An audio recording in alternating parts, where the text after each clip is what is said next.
친절함이라는 무기. 친절이야말로 최고의 무기다. 친절함은 오직 신실함에서 나와야지 위선과 거짓에서 나와서는 안 된다. 악의로 가득 찬 사람에게조차 친절함을 보여줄 수 있다면 그렇게 하라. 그리고 기회가 주어진다면 그들의 잘못을 부드럽게 충고하라. 그렇게 한다면 그들이 어떻게 우리를 해치려 하겠는가? 당신은 부당하거나 비열한 대우를 받았을 때 반격하지 않고 자제할 수 있는가? 성경에서는 원수를 사랑하라, 원수를 은혜로 갚으라 라고 말하지만 과연 그것이 가능한 일일까? 상대가 화를 내거나 부당하게 대하는 이유를 알게 되면 우리는 적절하게 처신할 수 있다. 무례함, 야비함, 그리고 잔인함은 자신의 연약함을 감추려는 가면일 뿐이다. 진정으로 자신감이 있고 자부심이 있는 사람은 굳이 남을 깔보거나 낮잡아 보지 않는다. 스스로 만족하지 못하고 불안하니 그것을 감추려 하는 것이다. 상대가 거칠게 대하고 화를 낼 때 오히려 친절함으로 응수하라. 가식적인 친절함이 아니라 진실한 친절함으로. 상대는 예상치 못한 반응에 움찔 놀랄 것이고 자신의 거친 행동이 아무런 쓸모가 없다는 것을 깨닫게 될 것이다. 친절함은 관계를 장악하는 가장 큰 무기다. 습관의 연료. 인간의 습관도 역량과 마찬가지로 행동과 상응하여 성장하는 것이네. 걸을 때 걸음걸이가, 달릴 때 달리기 능력이 향상되는 것과 같지. 그러므로 자네가 어떤 습관을 만들고자 한다면 그에 맞는 행동을 하게, 또 어떤 습관을 원하지 않는다면 그 행동을 하지 말게. 그렇게 함으로써 우리는 서로 다른 습관을 몸에 익힐 수가 있네. 이와 동일한 원칙이 우리 마음에도 적용되네. 크게 화가 난다면 자네는 분노의 감정을 경험할 뿐만 아니라 나쁜 습관까지 강화하고 있다는 것을 알아야 하네. 감정 또한 습관의 연료가 된다네. 우리는 우리가 반복하는 행위 그 자체이다. 그러므로 탁월함은 행동이 아니라 습관이다. 아리스토텔레스의 말이다. 스토아 철학자들은 인간의 사고 형성에도 그와 같다고 주장했다. 습관적인 사고가 그와 같다면 우리 마음의 면면도 그와 같은 모습을 띠게 된다. 지난주 우리가 했던 행동을 떠올려보자. 그 행동은 우리가 본보기로 삼고자 하는 사람과 있는 그대로의 우리 모습 중 어느 쪽과 닮았는가? 좋은 습관이든 나쁜 습관이든 행동하면 길러지고 행동하지 않으면 사라진다. 당신은 지금 어느 쪽 습관의 행동이라는 연료를 제공하고 있는가? 공자는 이렇게 말했다. 나을 땐 같았으나 습관에 의해 달라진다.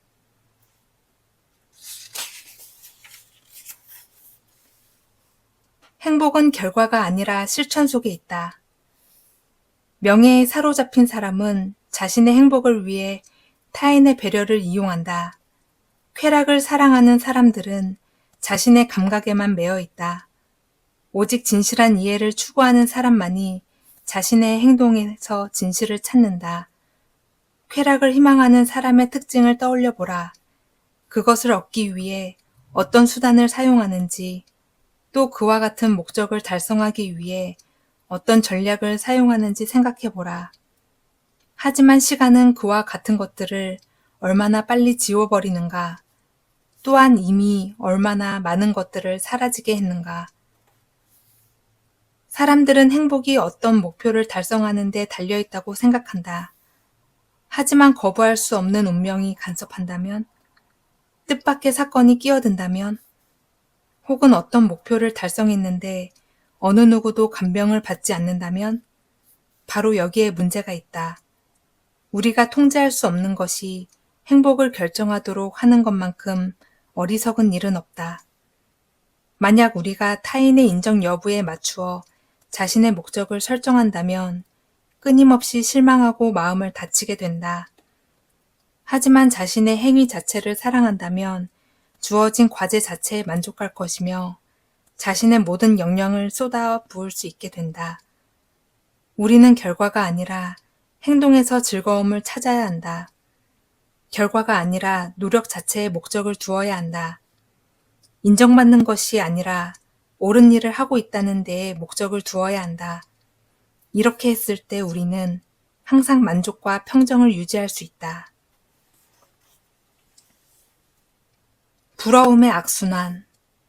당신이 갖고 있지 않은 것들은 이미 당신이 갖고 있는 것처럼 관심을 두지 말라. 하지만 당신이 이미 갖고 있는 것들은 만약 그것들이 없었더라면 내가 얼마나 그것들을 갈망했을지에 대해 떠올려라. 그러나 동시에 그것들을 언젠가 잃게 되었을 때 수심에 잠길 정도로 가치를 두지 않도록 하라. 우리는 언제나 다른 사람이 가진 것들을 열망한다. 특히 나와 비슷한 지위에 있는 사람이 내가 원하고 있지만 가지지 못한 것을 소유하고 있다면 어떻게든 그것을 가지려고 애쓴다. 그런데 역설적이게도 우리가 부러워하는 그들 또한 그렇다. 부러움은 돌고 돌면서 욕망만 낳을 뿐만 아니라 만족이라는 것을 모른다. 스토아 철학자들은 타인이 가진 것을 소유하려 애쓰지 말라고 했다. 모으고 비축하려는 충동과 싸우라고 했다. 거기엔 내 삶을 위한 길이 없다. 내가 부러워하는 것을 가지려는 삶은 내 삶이 아니라 타인의 삶이다. 우리가 이미 가진 것을 재평가해야 하고 그런 태도로 자신의 행동을 이끌어야 한다.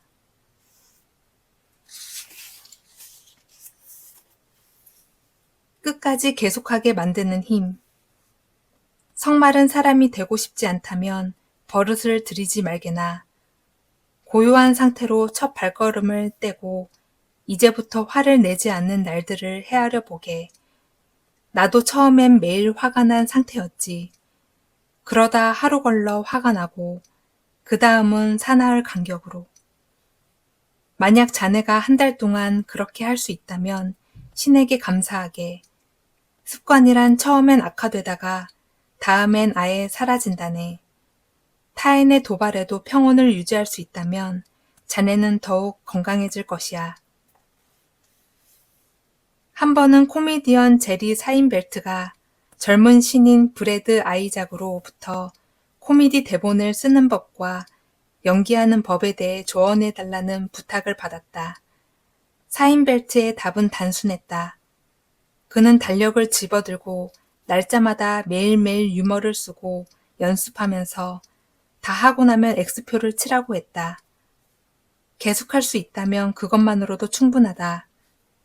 연속성이 끊어지지 않도록 하는 것이 과제다. 그러면 성공은 가속도의 문제로 변한다. 조금이라도 할 수 있다면 계속하기는 더 쉬워진다. 사인벨트는 긍정적 습관을 만들기 위해 연쇄법을 사용했지만 에피테토스는 부정적인 습관을 제거하기 위해 이를 사용하라고 했다. 화를 참는 법 혹은 일을 미루는 습관 등은 한 번 시작할 수 있으면 2번 혹은 3번 하기가 조금 더 쉬워진다. 끝이 없는 길. 나에게 보여주게나. 아픈데도 행복한 사람을, 위험한 가운데서도 행복한 사람을, 죽어가면서도 행복한 사람을, 추방당했으면서도 행복한 사람을, 불명예 속에서도 행복한 사람을, 신께 맹세코 그와 같은 스토아 현자들을 보는 것이 나에게 얼마나 기쁜 일인가. 하지만 자네가 그런 사람들을 보여줄 수 없다면, 적어도 그렇게 되고자 노력하는 사람을 보여줄 수 없다면 자네가 보여주게나. 철학은 열망하는 것을 획득하기 위해 탐구하는 것이 아니라 삶에 적용하기 위해 탐구하는 것이다. 한 번씩 이따금 하는 것이 아니라 생애 전반에 걸쳐 끊임없이 정진하며 나아가는 것이다. 또 형상 없는 신을 만나고자 하는 것이 아니라 실천을 지속하고자 하는 것이다. 에피테토스는 자신의 성과에 우쭐거리는 학생들을 흔들어 놓는 것을 즐겼다. 그는 완벽한 평정으로 다가가기 위해서는 혹독한 훈련과 끊임없는 탐구를 잊지 말라고 학생들에게 당부했다. 자기 수양으로 가는 기나긴 여정에서 우리가 잊지 말아야 할 사실은 결코 그곳에 도달할 수 없다는 것이다. 어떤 상황에서도 완벽한 평정을 유지하는 현자는 스토아 철학자들에게도 결코 닿을 수 없는 이상적인 모델이다.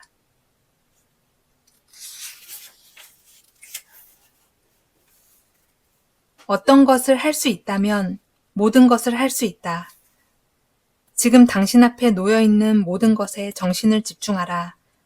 원칙, 주어진 과제, 던져진 말, 그 모든 것에 집중하라. 미래에 대해 생각해 보는 것은 흥미롭다. 과거를 곰곰이 되새겨 보는 것도 쉬운 일이다. 하지만 지금 이 순간 우리 앞에 놓인 과제에 집중하는 것은 어려운 일이다. 특히나 그것이 원하지 않는 일이라면 더욱 그렇다. 흔히 이렇게 생각한다. 이건 단지 주어진 일일 뿐이야. 내가 누구인지에 대해 말하는 것이 아니야. 중요하지 않아. 아니, 중요한 일이다. 누가 아는가? 당신이 늘 하는 일이 마지막이 될지. 어떤 것을 할 수 있다면 모든 것을 할 수 있다. 이 말은 진리이다.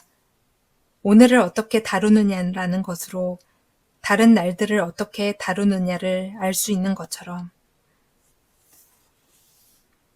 배우고 익히고 훈련하라. 그것이 바로 철학자들이 우리에게 충고하는 이유라네. 단지 배우는 데만 만족하지 말고 익히고 훈련하게. 시간이 지나면 우리는 배운 것을 잊어버리고 정반대의 행동을 하거나 해서는 안 되는 생각을 유지하고는 하지. 사람들은 단지 교육 영상을 반복해서 돌려보고 설명을 듣는 것만으로 지식을 습득했다고 한다. 하지만 정말 습득했는지를 알기 위해서는 여러 번 실제로 그 과정을 따라해 보아야 한다. 무술이나 군사, 훈련, 그리고 모든 종류의 운동은 훈련 과정이 단순하더라도 수없이 반복하고 나서야 어느 정도 익숙해질 수 있다. 최고 수준의 운동선수는 단지 몇 초 동안의 움직임을 위해 여러 해 동안 같은 동작을 반복한다. 아는 것만으로는 부족하다. 근육과 몸에 이식이 되어야 한다. 우리의 일부가 되어야만 하는 것이다. 철학도 마찬가지이다. 단지 한 번 들은 것만으로는 세상의 불합리와 유혹에 직면했을 때 철학적 원칙을 굳게 지켜나갈 수 없다. 아우렐리우스는 다른 누군가를 위해 명상록을 집필한 것이 아니다. 그는 자신을 위해 명상록을 썼다. 현명하고 경험 많은 이 남자는 생의 마지막까지 옳은 판단을 내리고 평정심을 유지하기 위해 자신을 훈육했다. 정진하라. 끊임없이 정진하라. 끊임없이. 깨달음을 얻은 석가모니의 마지막 유언이다.